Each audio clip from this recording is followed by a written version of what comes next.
롯데를 선택하신 팬 여러분 고생 많으십니다.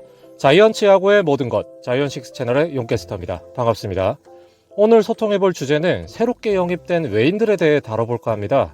지난 11월 22일 롯데 자이언츠는 텍사스에서 풀타임 시즌을 소화한 투수 에드리안 샘슨과 더불어 내야수 딕슨 마차도 영입을 공식 발표했는데요.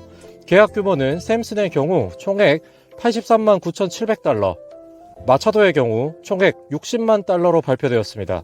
이제 브룩스 레일리 역시 재계약이 된다는 가정하에 사실상 내년도 시즌 용병 구상은 종료되었다고 봐야죠. 일단 오피셜이 발표나기 전에 이 둘의 영입 기사는 그 전날부터 스물스물 영입 유력으로 보도되기 시작했는데요.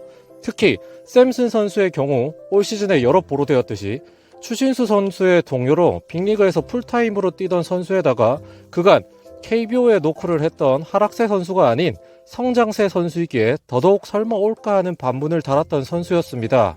그런데 이 선수가 진짜 롯데맨이 되었네요. 샘슨 선수는 올 시즌 빅리그에서 35경기 중 선발 15회를 나서 6승 8패, 방어율 5.89를 기록한 선수인데 사실 지표만 놓고 보면 냉정하게 A급 선수는 아닙니다. 그렇지만 그럼에도 불구하고 텍사스 구단이 풀타임으로 샘슨에게 마운드 기회를 줬다는 점은 분명 가능성이 있고 그 능력에 대해 키워주고자 선발 자리를 계속 고수했다는 점이 될 텐데요. 이렇게 경쟁력이 있는 선수가 한국 무대로 건널 수 있었던 점은 아무래도 성민규 단장의 역할이 컸다는 시선이 지배적입니다. MLB 현역 선수로 미국 프로야구를 좋아하시는 분이 계시다면 당연히 생소하시지 않으실 거고, 설사 그렇지 않더라도 잠깐만 검색을 해보면 관련 자료와 영상이 아주 많이 있어요. 샘슨의 프로필을 살펴보면 1991년생의 키 189, 몸무게 95kg로 무난한 체격을 가지고 있고 구종은 크게 패스트볼, 슬라이더, 체인지업을 구사하는 3피치 스타일입니다.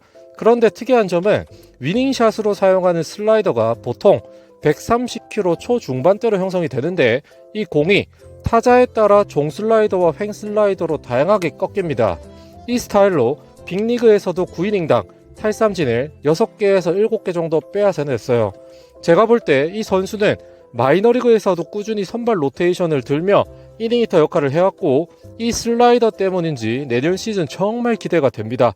패스트볼은 일반 직구라기보다 약간 꺾여 날아오는 싱커성으로 평균 147km 정도가 나오는데 최고 구속은 150에서 151km 수준으로 앞서 말씀드린 슬라이더와 체인지업을 잘 섞는다면 변화무쌍하게 KBO에서도 탈삼진 기계로 연착륙할 수 있을 것으로 보입니다. 그리고 내야수 딕슨 마차도의 경우 잘 아시다시피 우리가 잘 알던 그 마차도는 아니죠. 아마 기사 헤드라인만 보고 설마 하셔서 클릭하신 분들도 많으셨겠지만 우리가 잘 알던 그 마차도는 아닙니다. 그렇지만 불과 작년까지만 해도 디트로이트에서 2015 시즌부터 유틸리티 내야수 자원으로 엄청난 수비 능력을 보여준 선수가 이번에 영입된 딕슨 마차도 선수인데요. 1992년생에 키 185, 몸무게 86kg로 프로필상 확인될 수 있었고 빅리그에서 4시즌 동안 타격은 2할 초중반대에서 사실상 전형적인 수비에 특화된 선수로서 비유가 적절할지 모르겠지만 스탯만 놓고 본다면 과거에 앤디 번주와 유사한 느낌입니다. 다만 올 시즌은 시카고 컵스 산하 AAA에서 102경기 출장에 타율 2할 6푼 1리 17홈런에 65타점을 기록을 했는데 웨이트 트레이닝 및 타격 기술 등 보완으로 타격에서도 급성장을 이뤄냈다라는 평이 많습니다. 하지만 올 시즌 아시는 분들은 잘 아시겠지만 미국 마이너리그에서도 KBO처럼 탱탱볼 사건과 흡사한 반발개수 미스터리 사건이 있었죠. 그뿐만 아니라 마이너리그에서 잘 치던 선수들도 한국에 건너오면 적응을 못하고 되려 타격에 큰 기대를 안 했던 선수가 잘 치는 것을 보면 야구에서 숫자는 실력만이 아닌 스타일에 대한 적응력, 한국 프로야구에 잘 녹아들 수 있는지 등 이런 것들이 사실 더 중요한 것 같습니다. 더불어 기언급 드렸던 번주와는 달리 수비 영상을 보게 되면 유격수 포지션에서도 과감한 풋워크 후에 백핸드에서 몸이 부양된 상태에서도 러닝스로우가 1루까지 정확하고 빠르게 간다는 점은 그가 얼마나 터프하고 수비가 좋은 선수인지 잘 알 수 있는 대목입니다. 저는 보통 내야 수비를 볼 때 타구 예측에서의 첫 발을 뛰는 풋워크, 튀는 야구를 예측하는 핸들링 스킬, 정확한 포구, 그리고 포구 후에 공을 얼마나 빨리 빼는지 끝으로 송구 능력을 보는데 이 선수는 이게 다 됩니다. 더불어 빅리그 4시즌 동안 유격수 62경기보다 2루수로 뛴 93경기가 더 많았죠. 그럼에도 불구하고 유격수 자리에서 439.2이닝 동안 4실책을 했다라고 하는 점은 유격수 포지션에 특화되어 있고 더 장점을 보인다라고 볼 수 있겠죠. 올 시즌에 트리플 A에서도 600이닝 동안 실책이 단 6개밖에 없었습니다. 이런 자원들을 필두로 해서 수비 강팀을 만들고 수비가 안정되어야 팀 순위도 상위권에 위치한다라고 하는 것은 분명한 사실일 텐데요.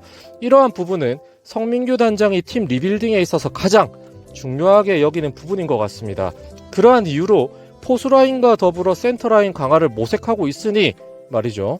그러한 선상에서 신봉기의 이루수 전향과 더불어 어쩌면 안치홍 혹은 김선빈과 같은 선수들의 FA 접촉이 있을지도 모르겠군요. 그럼 오늘 영상의 핵심들을 정리해보고 마무리해볼까요?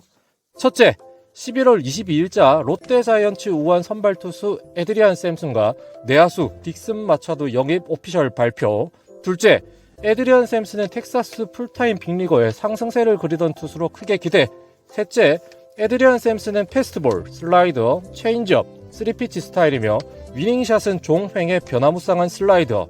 넷째, 딕슨 마차도는 전형적인 수비 유틸리티 내야수 주 포지션은 유격수. 다섯째, 팀 센터라인의 변화 조짐이 불고 있고 이루수의 경우 안치홍, 김선빈 등의 FA 전력 보강이 추가적으로 있을 가능성 다분. 준비된 소식은 이 정도로 정리가 가능할 것 같네요. 오늘 영상 어떠셨나요? 야구 팬들 사이에서 유명한 용병은 까봐야 한다 라는 말처럼 새로운 식구들 역시 시즌이 시작돼봐야 알 수 있겠지만 새롭게 맞이하는 시즌과 선수들에 대한 설레임과 행복해로는 어쩔 수 없나 봅니다. 이렇게 마냥 긍정적이고 즐거운 생각들로 내년 시즌이 치러진다면 얼마나 좋을까요? 오늘 영상 괜찮으셨다면 구독하기와 좋아요 부탁드리겠습니다. 롯데자이언츠가 우승하는 그날까지 갈매기여 비상하라.